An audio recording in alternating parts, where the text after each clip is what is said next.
আপনি আলোচনা শুনতেছেন, চোখের পানি পড়তেছে, রসুলের মিলাদের মধ্যে কি, রসুলের সিরাতের মধ্যে কি আসছে, রসুলের আদর্শের মধ্যে কি আছে? নামাজ, রোজা, হজ, যাকাত। রসুলের আদর্শের মধ্যে আছে সুন্নাত, মানে আহাব্বা সুন্নতি ফাকাদ আহাব্বানি, যে আমার সুন্নতকে মহব্বত করলো সে আমি রসুলকে মহব্বত করলো। ওমান আহাব্বানি, যে আমি রসুলকে মহব্বত করলো, কানা মাই ফিল জান্নাহ, সে আমি রসুলের সাথে জান্নাতে চলে যাবে। এটা রসুলের হাদিস। এখন সুবিধাবাদী মুসলমান আমরা, খাওয়ার পর মিষ্টি খাওয়া সুন্নাত, এটা সবাই মানেন। তো এরকম ইসলামের জন্য জীবন দেয়া যারা শাহাদাত বরণ করছে, ওরাও তো একটা সুন্নতের উপর আমল করছে। কেউ কয়দিন গেছে? দাঁত ভাঙাও তো সুন্নাত। কয়দিন ভাঙছে? পাগল ছিল হযরত ওয়াইসিল কারনী, চিনেন না? শুনছেন না নাম?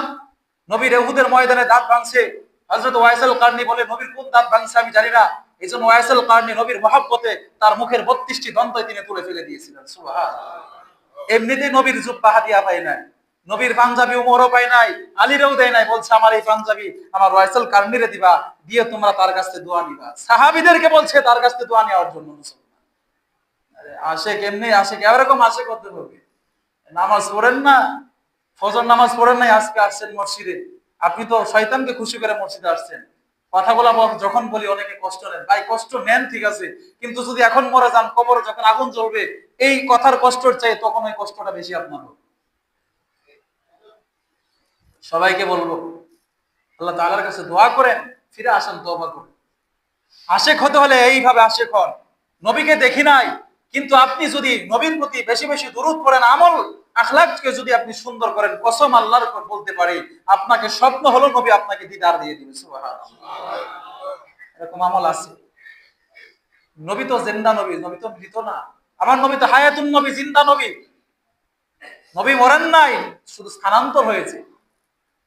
ইন্তেকাল দিয়ে কবরের জগতে তিনি হায়াতুন নবী, জীবিত নবী। আমার দুরুদের সালাম, আমার দুরুদের আওয়াজ নবীর কানে যা, নবী শুনে, নবী সব বুঝে। তাহলে আমার নবীর প্রতি দুরুদ পড়লে যদি নবী শুনে, নবী যদি তাদের জন্য দোয়া করতে পারে, সেই নবীর আশেক হওয়ার জন্য, আর সেই নবী কি আমাকে আপনাকে, নবীর যদি আশেক হতে পারে, সেই নবী কি আমার ঘুরে এসে কি দিদার দিতে পারে না? নবী কি আমাকে আপনাকে স্বপ্নে দেখা দিতে পারে না?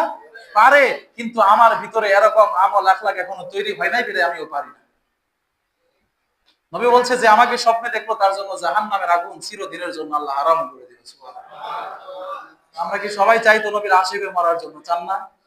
যদি চান তাহলে নবীর সুন্নতের প্রতি আমল করেন, নামাজ পড়েন, সব আমলগুলা ঠিক রাখেন। নামাজ ছাড়া জান্নাত নেই। যদি বলেন যে সেজদা এড়া দিলেই জান্নাত, এই এক এক এক পরে তার তরিকাভক্ত লোক আছে, যে এত নামাজ পড়ে কেউ এক সেজদায় জান্নাত